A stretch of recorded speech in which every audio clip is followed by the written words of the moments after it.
నమస్తే S6 TV తెలుగుకి స్వాగతం. బులెటిన్ల ముందుగా హెడ్లైన్స్. అమరావతిలో ఇంటి నిర్మాణానికి సీఎం చంద్రబాబు భూమి పూజ.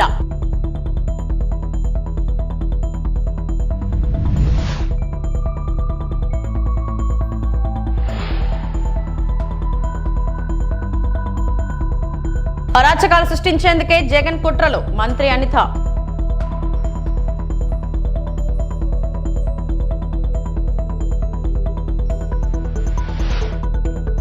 ఇంట్లో నా వస్తువులున్నాయి, ఎందుకు అనుమతించట్లేదు?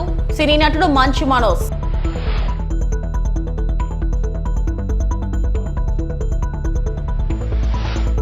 భారతదేశ గుర్తింపును పెంపొందించడంలో జైనిజం అమూల్యమైన పాత్రను పోషించిందని ప్రధానమంత్రి నరేంద్ర మోడీ స్పష్టం చేశారు. ఢిల్లీ విజ్ఞాన భవన్ లో జరిగిన నౌకర్ మహామంత్ర దివస్ లో మోడీ పాల్గొన్నారు. సభికులతో కలిసి నౌకర్ మహామంత్రాన్ని ప్రధాని మోడీ పఠించారు. కొన్నేళ్ల క్రితం బెంగళూరులో ఇలాంటి సామూహిక కీర్తనను చూసినట్లు చెప్పిన ఆయన ఇప్పటికే అదే అనుభూతిని పొందుతున్నట్లు వివరించారు. నౌకర్ మంత్రం కేవలం ఒక మంత్రం మాత్రమే కాదని విశ్వాసానికి కేంద్రమని పేర్కొన్నారు. ఈ విస్తారమైన జ్ఞానాన్ని పరిరక్షించడం జాతీయ బాధ్యత అని పేర్కొన్నారు.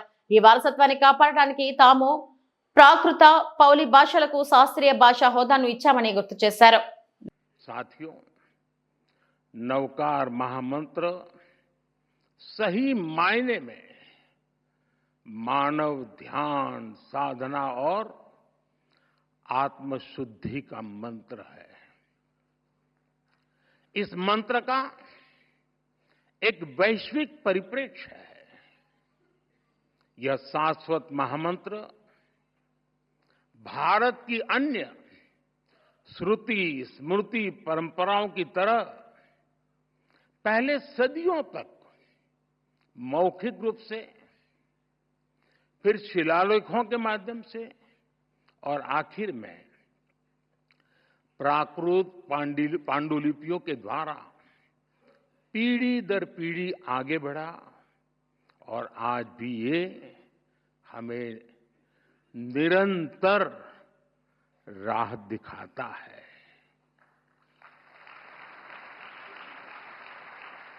नवकार महामंत्र पंच परमेष्ठी की वंदना के साथ ही सम्यक ज्ञान है, सम्यक दर्शन है, सम्यक चरित्र है और सबसे ऊपर मोक्ष की ओर ले जाने वाला मार्ग है।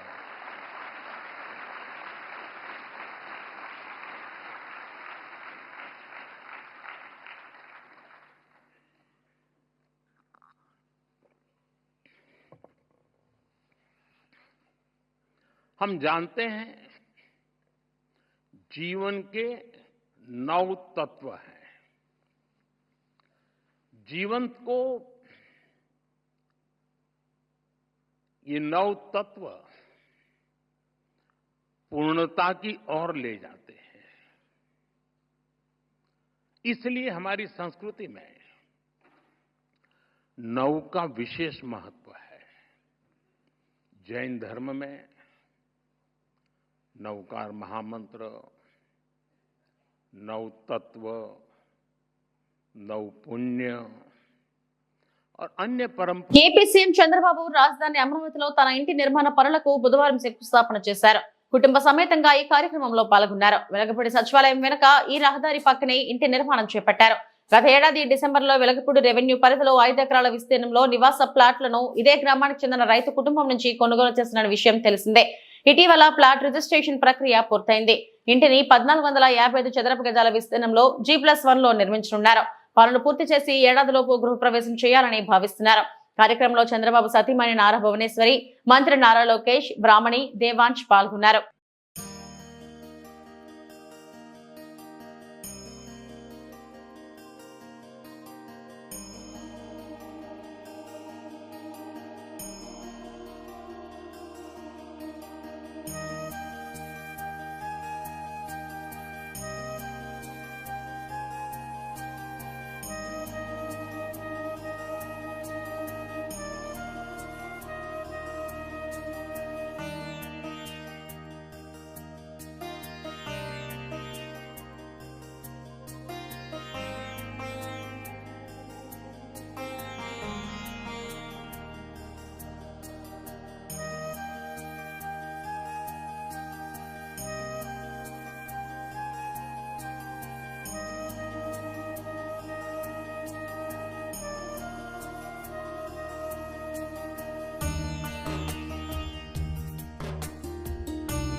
కడప జిల్లాలో సీఎం చంద్రబాబు పర్యటన భక్తి శ్రద్ధలతో నిండిన ప్రోటోకాల్. ఈ నెల 11వ తేదీ రాష్ట్ర ముఖ్యమంత్రి నారా చంద్రబాబు నాయుడు కడప జిల్లాలో పర్యటించనున్నారు. మధ్యాహ్నం 3:30 గంటలకు విజయవాడ ఎయిర్పోర్ట్ నుండి బయలుదేరి సరిగ్గా 4:15 గంటలకు కడప ఎయిర్పోర్ట్ కు చేరుకోనున్నారు. అనంతరం ఒంటిమిట్ట టీటీడీ గెస్ట్ హౌస్ కు వెళ్లి విశ్రాంతి తీసుకోనున్నారు. సాయంత్రం 5 గంటలకు ఒంటిమిట్టలోని శ్రీ కోదండరామస్వామి ఆలయాన్ని సీఎం దంపతులు దర్శించుకున్నారు. అనంతరం 6 గంటల నుండి 6:30 గంటల వరకు స్వామివారికి పట్టు వస్త్రాలు సమర్పించనున్నారు. రాత్రి 6:45 నుండి 8:30 గంటల వరకు జరిగే శ్రీ సీతారాముల కళ్యాణోత్సవంలో సీఎం పాల్గొనబోతున్నారు.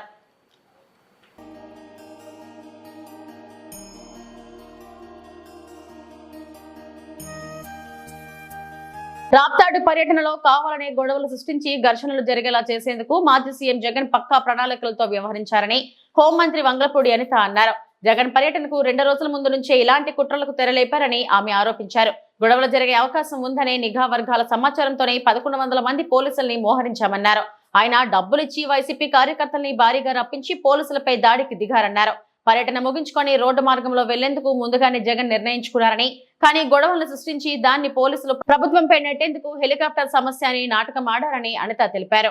జగన్మోహన్ రెడ్డి అన్న వ్యక్తి ఒక పులివెందలకి మాత్రమే ఒక ఎమ్మెల్యే. అతనికి ప్రతిపక్ష హోదా లేదు. అయినప్పటికీ అతను ఒక ఎక్స్ సీఎం అన్న ఒకే ఒక కారణంతో ఆయన టూర్ ప్రోగ్రామ్ గురించి మాట్లాడినప్పుడు మేము చాలా క్లియర్గా 1100 మంది అప్రాక్సిమేట్లీ 1100 మంది పోలీస్ బలగాల్ని డిఎస్పీ స్థాయి నుంచి రోప్ పార్టీస్ వరకు అంటే ఏపీఎస్పీ బెటాలియన్స్ వరకు దగ్గర 1100 మంది పోలీసులను పెట్టాం. అంటే మీరు అనుకోవచ్చు ఒక ఎక్స్ సీఎంకి 1100 మంది పోలీసులు ఎందుకండి అని. కానీ అతను వెళ్తున్న ప్రాంతం చాలా సెన్సిటివ్ ప్రాంతం. తను వెళ్తున్న ప్రాంతంలో ఏదైనా గొడవలు జరిగే పరిస్థితి ఉండి లా అండ్ ఆర్డర్ కనుక ఇబ్బంది పడితే సామాన్యమైన ప్రజలు ఇబ్బంది పడతారు అని ఒకే ఒక కారణంతో ఆఖరికి హెలీప్యాడ్ దగ్గర వేసిన బ్యారికేడ్స్ కూడా చాలా ఎందుకు పనికిరాకుండా ఇలా గట్టి కదిపితే పడిపోయేటట్టుగా ఉన్నాయన్న సంగతి మా డిపార్ట్మెంట్ వాళ్ళు ఎవరైతే అక్కడ బ్యారికేడ్స్ వేసారో వాళ్ళకి కూడా చెప్పడం జరిగింది. అంటే ఇక్కడ ఇవన్నీ ఒకసారి మనం అబ్జర్వ్ చేసుకుంటే డాట్ డాట్ డాట్ కనెక్ట్ చేసుకుంటే కావాలని అక్కడ ఒక సీన్ క్రియేట్ చేయడానికి లా అండ్ ఆర్డర్ విషయంలో అక్కడ గవర్నమెంట్ ఫెయిల్ అయిందని చెప్పడానికి ఒక ముందస్తు ప్రణాళికను ఏర్పాటు చేసుకుని అక్కడ వైసీపీ నాయకులు కానీ ఎవరు ఆధ్వర్యంలో చేశారు. చాపర్ ఎగరటానికి విఐపి ఉంటే ఎగరటానికి ఇబ్బంది అట. విత్-ఇన్ 14 minutes లో చాపర్ టేక్ ఆఫ్ అయిపోయింది, హ్యాపీగా వెళ్ళి ల్యాండ్ అయిపోయింది. కానీ చాపర్లో వెళ్ళే విఐపికి ప్రాబ్లం కానీ ఆ పైలట్కి ప్రాబ్లం కాదా? మరి పైలట్ ఎలా వెళ్ళాడు అదే చాపర్లో? ఒకసారి మనం ఆలోచన చేసుకోవాలి కదా ప్రజలందరూ కూడా. ఈ ఫోటో ఇది హెలీప్యాడ్ దగ్గర మనుషులు ఉండే పరిస్థితి, చాపర్ దగ్గర. ఒకసారి ఆలోచన చేసుకోవాలి. ఇవన్నీ డాట్స్ అన్ని కనెక్ట్ చేస్తే కంపల్సరీ చాపర్ లో 1 side రావడానికి సిద్ధపడే వచ్చాడు. అక్కడున్న సెన్సిటివిటీ బట్టి అక్కడున్న పరిస్థితులను బట్టి అక్కడ కంపల్సరీ మాకు వచ్చిన ఇందాక మీరు అడిగారు ఇంటెలిజెన్స్ రిపోర్ట్ ఉందా లేదా అని అడిగారు. మాకున్న రిపోర్ట్ను బట్టి ఎక్కువ మందిని కొంచెం మొబిలైజ్ చేస్తున్నారు, డబ్బులు ఇచ్చి తీసుకొస్తున్నారు. కాబట్టి అక్కడ ఏదైనా గలాటా సృష్టించడానికి రెడీ అవుతారు. ఎందుకంటే మాకు పూర్వపు అనుభవం ఉందబ్బా. గొడ్డలకైతే మొదలైంది, తర్వాత కోడికత్తి వచ్చింది, తర్వాత గులకరాయి వచ్చింది, ఇప్పుడు హెలికాప్టర్ వస్తుంది. మేము కనుక చూసుకోకపోతే అసలు యాక్చువల్గా డిప్యూటీ సీఎం గారు కానీ సీఎం గారు కానీ నేను ప్రత్యక్ష సాక్షి. వాళ్ళు ఎక్కడికైనా వెళ్ళేటప్పుడు 1 signal ఆపుతారండి, అంతే. 1 signal, అది కూడా ఆపొద్దని చెప్పి సీఎం గారు చెప్తే వాళ్ళ భద్రతల విషయంలో 1 signal అంతే తప్పించి 2-3 signals ఆపే పరిస్థితి అయితే లేదు. నర్సీపట్నం ఏరియా ఆసుపత్రి సమీక్ష సమావేశంలో పాల్గొన్న గౌరవ సభాపతి speaker Ayyanna Patrudu. Narsipatnam NTR area hospital అభివృద్ధి కమిటీ సమీక్ష సమావేశం ఆసుపత్రి మీటింగ్ హాల్లో జరిగింది. ఈ కార్యక్రమానికి గౌరవ సభాపతి గౌరవ స్పీకర్ అయ్యన్న పాత్రుడు ముఖ్య అతిథిగా హాజరయ్యారు. ఆయనతో పాటు అనకాపల్లి జిల్లా collector Vijayakrishnan, DCHO doctor Srinivasarao, DMHO doctor Jyothi, hospital superintendent doctor Sudha Sarada, Janasena నియోజకవర్గ ఇన్ఛార్జ్ సూర్యచంద్ర పాల్గొన్నారు.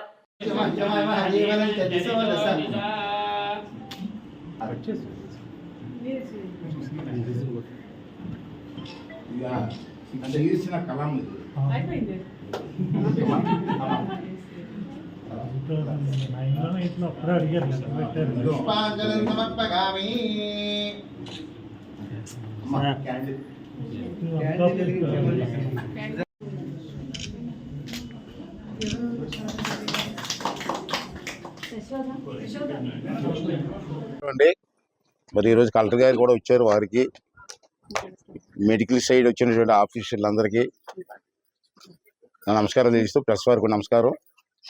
నర్సీపట్నం హాస్పిటల్ గురించి నేను ప్రత్యేకంగా మీకు చెప్పనవసరం లేదు, మీ అందరికి తెలిసిందే. నేను ఎమ్మెల్యే అవ్వకముందు ఫస్ట్ టైం 83 ముందు మేడం ఇక్కడ చిన్న పెంకుటిల్లు అంటారు కదా, దాన్ని ఏమంటారు ఇంగ్లీష్లో, పెంకుటి చిన్న పెంకుటి టైల్ హౌస్ ఉండేది ఇక్కడ. దాంట్లో 8 బెడ్ 9 బెడ్ హాస్పిటల్ అప్పుడు నేను ఫస్ట్ టైం ఎమ్మెల్యే అయ్యేటోడికి చూసి దీన్ని డెవలప్ సైట్ ఉంది, బాగానే ఉంది, హాస్పిటల్ అనుకున్నా. మరి ఎన్టీ రామారావు గారు ముఖ్యమంత్రి అయ్యారు ఫస్ట్ 83లో, అందరికి తెలిసిన విషయమే. అప్పుడు యంగెస్ట్ ఎమ్మెల్యే నేను ఆంధ్రాలో. అతను ఎందుకు యంగెస్ట్ ఎమ్మెల్యే ఎవరంటే పలానా అయ్యన్న పత్రిక అంటే పిలమన్నారు. పిలవమంటే అప్పుడు వెళ్ళాను నేను. వెళ్తే చూసి నీ వయసు ఎంత అంటే 25 years అన్నాను. Your the youngest MLA state అన్నాడు, భుజం తట్టేలాగా. అతను రామారావు గారి స్టైల్ మీకు తెలుసు కదా, ఏం వరం కావాలో కోరుకో అన్నాడు. అంటే నేను అన్నాను మాకు హాస్పిటల్ కావాలి సార్ అన్నాను. ఓకే హాస్పిటల్ లేదా అన్నాడు, లేదు సార్ అన్నాను. ఓకే అని చెప్పి 100 బెడ్ హాస్పిటల్ ఫైల్ తెమ్మని చెప్పి సంపించారు. అలా పుట్టింది ఈ హాస్పిటల్. తర్వాత అలాగే ఎదుకుంటూ వచ్చింది. ఎంతో ఏజెన్సీ ఏరియా కూడా ఇక్కడికి వస్తారు ఎక్కువ. తర్వాత చింతపల్లి కానీ పాడేరు కానీ 9 హాస్పిటల్ ఉండేవి కాదు. చంద్రబాబు వచ్చింది, డెవలప్ అయింది. అయినా సరే ఏజెన్సీ కానీ ఇక్కడికి వస్తారు. అక్కడ తుని నుంచి కూడా డెలివరీకి ఇక్కడికి వస్తారు. డెలివరీ స్పెషాలిటీ ఇది ఇక్కడ మొదటి నుంచి.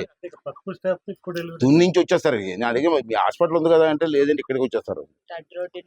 అంత ఫేమస్ హాస్పిటల్ అమ్మా. అది మొదటి నుంచి నాకు అదే ఇంట్రెస్ట్, 10 మంది పనికి వస్తాయని చేసాం. హాస్పిటల్ కూడా దీన్ని ఇప్పుడు 150 హాస్పిటల్ యాక్చువల్గా జియో ప్రకారంగా అయితే 150, కానీ అనాథరైజ్డ్గా 220 ఉంది ఇక్కడ ఎక్స్ట్రా. సరే అలా మెయింటైన్ చేస్తున్నాం అనుకోండి. యాజ్ ఫర్ జియో అయితే 150. నేను మొన్న హెల్త్ మినిస్టర్ గారికి కూడా డిఓ లెటర్ పంపించాను. ఆల్రెడీ బెడ్స్ ఉన్నాయి, అన్నీ ఉన్నాయి, మేము రన్ చేస్తాను, మీరు జియో ఇవ్వండి సార్ అంటే 200 బెడ్కి అప్గ్రేడ్ చేయడానికి ఒప్పుకుంది, గవర్నమెంట్ ఒప్పుకుంది. ఇది గోయింగ్ అవుతుంది. ఫైల్ కూడా రన్ అవుతుంది, ఆటోమేటిక్గా అయిపోతుంది. అది అంతవరకు ఓకే. నేను ఇంకా స్ట్రీమ్ లైన్ చేయాలమ్మా, చాలు ఇంత అంతకంటే అవసరం లేదు. అనకాపల్లి ఉంది, ఇప్పుడు ఇక్కడికి వచ్చింది, తుని ఉంది, అన్ని హాస్పిటల్ కూడా బాగా డెవలప్ అయ్యాయి. కాబట్టి ఇది లోడ్ తగ్గుతుంది నా దృష్టిలో. అయితే దీన్ని ఇలాగే మెయింటైన్ చేస్తే సరిపోద్దమ్మా. రేవంత్ రెడ్డి అసమర్థత, పరిపాలన వైఫల్యం కారణంగా పూర్తిగా ఆంధ్రప్రదేశ్ చేతుల్లోకి నాగార్జున సాగర్ డ్యాం. సిఆర్పీఎఫ్ ఉన్నతాధికారుల ఆదేశాల మేరకు తెలంగాణ వైపు ఉన్న బెటాలియన్ ను వెనక్కి పంపించగా, ఇదే అదునుగా ఆంధ్రప్రదేశ్ వైపు ఉన్న సిఆర్పీఎఫ్ బలగాలు డ్యాం నియంత్రణను తమ చేతుల్లోకి తీసుకున్నాయి. నాగార్జున సాగర్ డ్యాం తెలంగాణ వైపు ఉన్న ప్రధాన ద్వారం నుంచే ఆంధ్ర సిఆర్పీఎఫ్ బలగాలు విధుల్లోకి ప్రవేశించి డ్యాం ను తమ ఆధీనంలోకి తీసుకున్నారు. నాగార్జున సాగర్ ప్రధాన డ్యాం తెలంగాణ వైపు ఉన్న ప్రధాన ద్వారంను కూడా రక్షించలేని స్థితికి కాంగ్రెస్ ప్రభుత్వం దిగజారింది. నాగార్జున సాగర్ ను ఆంధ్ర ప్రభుత్వం మెల్లగా తమ ఆధీనంలోకి తీసుకుంటుంటే రేవంత్ సర్కార్ మాత్రం చోద్యం చూస్తూ మొద్దు నిద్రపోతుంది.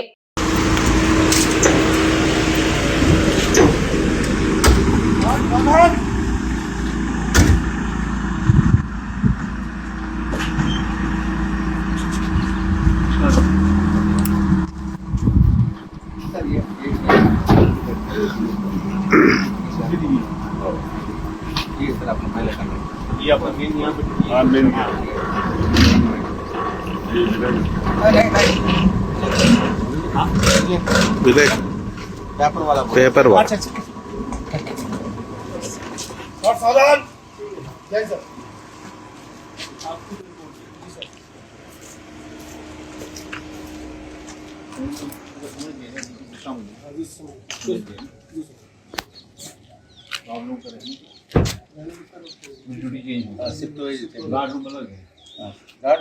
गार्डरूम नहीं है सब, ओनली वेटिंग.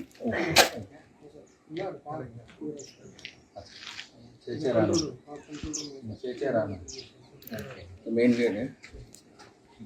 ये वाला स्टेज आप बता रहे हो 3 किलोमीटर। हाँ सर, इधर लास्ट यहाँ से जो हाँ 2.99 तभी वहाँ पर बताइए।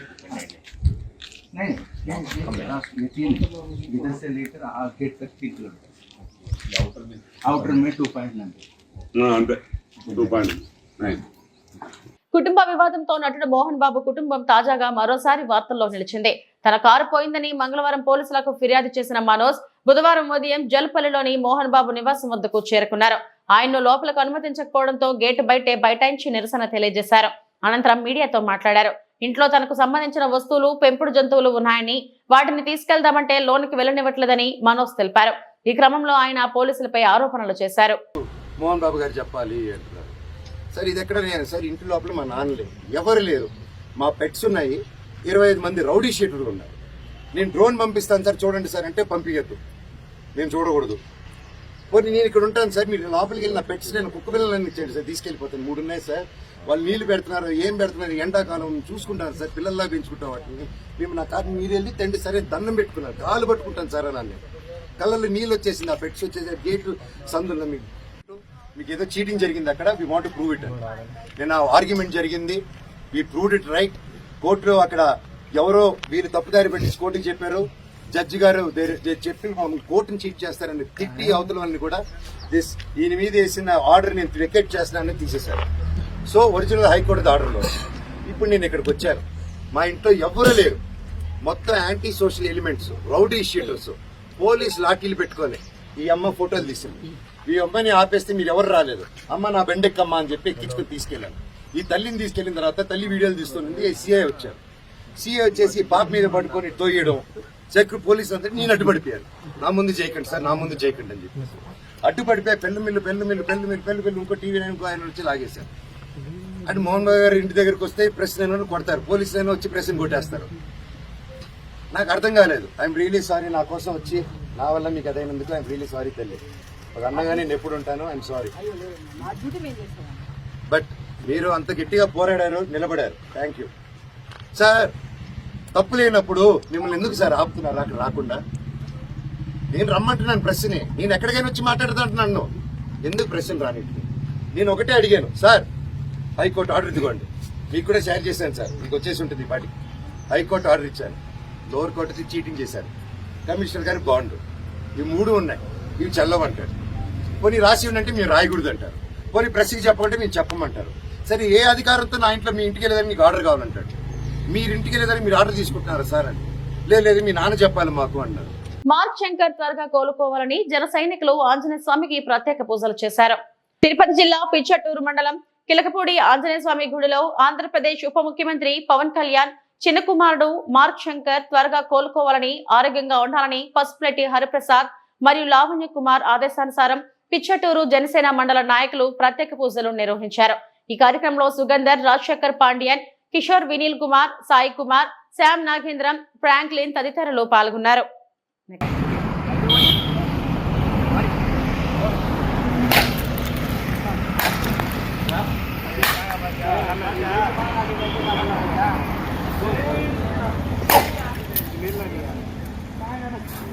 జై జనసేన, జై జనసేన. అందరికీ నమస్కారం. మా పవన్ కళ్యాణ్ గారి కొడుకు మార్క్ శంకర్ గారికి అగ్ని ప్రమాదం జరిగింది కాబట్టి నేను మా జనసేన పార్టీ తరఫున కార్యకర్తలు మెగా ఫ్యామిలీకి ఇష్టమైన దైవం శ్రీ ఆంజనేయ స్వామి గారికి పూజలు చేసి త్వరగా ఆయన కోరుకోవాలని మనస్ఫూర్తిగా కోరుకుంటున్నాము. జై జనసేన, జై జనసేన, జై జనసేన, జై జనసేన, జై జనసేన, జై శ్రీరామ్, జై శ్రీరామ్, జై శ్రీరామ్. ఉమ్మడి విశాఖ జిల్లాలో చికెన్ వేస్టేజ్ మాఫియా దందా, కాసులు కురిపిస్తున్న కోళ్ల వ్యర్థాలు, ప్రజా ఆరోగ్యంతో చెలగాటం. చేపలకు ఆహారంగా కోళ్ల పేగులు, తల, చర్మం వ్యర్థాలనే వ్యాపారంగా మార్చేశారు. ఈ రోజుల్లో ప్రతిదీ వ్యాపారమే. ఆఖరికి పనికిరాని చికెన్ వేస్ట్ ను కూడా వ్యాపారంగా మార్చుకుని చేపల పెంపకందారులు రెచ్చిపోతున్నారు. సిపిఎం జిల్లా కార్యదర్శి వర్గ సభ్యులు డి వెంకన్న పేర్కొన్నారు.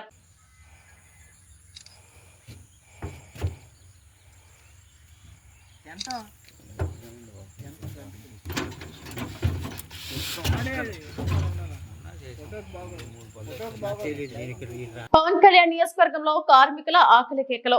తక్షణమే వేతనాలు చెల్లించాలని ఏఐటీసీ నాయకులు డిమాండ్. కాకినాడ జిల్లా పిఠాపురం మున్సిపాలిటీ పరిధిలో సులభ కాంప్లెక్స్ లో పనిచేస్తున్న కార్మికులకు 5 నెలలు గడుస్తున్న జీతాలు ఇవ్వకపోవడంతో మంగళవారం మున్సిపల్ కార్యాలయం ఎదురుగా ధర్నా నిర్వహించారు. కార్యక్రమంలో ఏఐటీసీ నాయకులు సాకార్ రామకృష్ణ మీడియాతో మాట్లాడుతూ 5 నెలల పాటు జీతాలు ఇవ్వడంతో కార్మికులు ఆకలి కేకలతో మున్సిపల్ కార్యాలయం ఎదురుగా బైఠాయించడం జరిగిందని, ఇచ్చేది 4,000 రూపాయల జీతం 5 నెలలు తరబడి ఇవ్వకపోవడంతో కార్మికులు ఆవేదన చెందుతున్నారని ఆయన అన్నారు. తక్షణమే జీతాలు చెల్లించకపోతే ఉద్యమం చేపడతామని ఆయన హెచ్చరించారు. కార్యక్రమంలో ముత్తాల లక్ష్మి, దనల నూకమ్మ, రాయవరపు దుర్గా, రాయవరపు శారద, బొత్స మహాలక్ష్మి తదితరులు పాల్గొన్నారు. కార్మికుల జీతాలు, సులభ కాంప్లెక్స్ కార్మికుల జీతాలు, సులభ కాంప్లెక్స్ జీతాలు. ఈరోజు పిఠాపురం మున్సిపాలిటీలో సులభ కాంప్లెక్స్లో పనిచేస్తున్న కార్మికులకి ఇంచుమించుగా 5 నెలల నుంచి జీతం లేక చాలా అవస్థలు ఉన్నారు. అధికారులకి ఎన్నిసార్లు తిరిగినా కూడా బిజీ అంటున్నారు తప్ప ఈ వర్కర్లను పట్టించుకునే పరిస్థితి ఏర్పడతలేదు. ఇచ్చేది 4,000 రూపాయల జీతం, ఇందులో కూడా నెలల తరబడి బిల్లులు చేయకుండా ఇక్కడ వర్కర్ని ఇబ్బంది పెడతా ఉన్నారు. ఎప్పుడంటే వెళ్ళనియండి, ఖాళీ లేదని చెప్తా ఉన్నారు. వీళ్ళు నెల జీతం తీసుకుని కుటుంబాలు పోషించుకుంటా ఉన్నారు. మరి వీళ్ళు కూడా మనుషులే, వీళ్ళు ఆ జీతం వచ్చే కానీ వీళ్ళు కూడా బతకలేని పరిస్థితి కదా. అది అర్థం చేసుకోకుండా అధికారులు నిమ్మక నీరెత్తినట్టు వ్యవహరిస్తూ ఉన్నారు. ఇచ్చేది 4,000 రూపాయలు, గతంలో కూడా పెంచుతామని కౌన్సిల్లో దీన్ని పెట్టడం జరిగింది. ఈ అధికారులు ఇదిగో చేస్తున్నాం అదిగో పెంచుతున్నామని ఇంతవరకు పెంచకపోవడం అనేది చాలా దౌర్భాగ్యం. ఇక్కడ అధికారులు వర్కర్ అంటేనే చిన్న చూపుగానే ఉంది. పై స్థాయి వాళ్ళు బతికే విధంగానే ఉంటున్నారు తప్ప ఇక్కడ వర్కర్ని పట్టించుకునే అధికారి అన్నవాడు కనపడట్లేదు. అందుకని మేము ఏఐటీసీగా కార్మికుల పక్షాన్నే పోరాడతాం కనుక ఇది ఉన్నత అధికారులు గమనించి ఈ పిఠాపురం అధికారుల యొక్క నిర్లక్ష్యాన్ని, వీళ్ళ యొక్క బద్ధకాన్ని ఒకసారి పరిశీలించి ఇక్కడ నెల జీతాలు అందేలాగా, సులభ కాంప్లెక్స్ కార్మికులకి జీతాలు పెరిగేలాగిన మీరు ఒకసారి ఇక్కడ పర్యటించి వీళ్ళ యొక్క జీతాలు వీళ్ళ యొక్క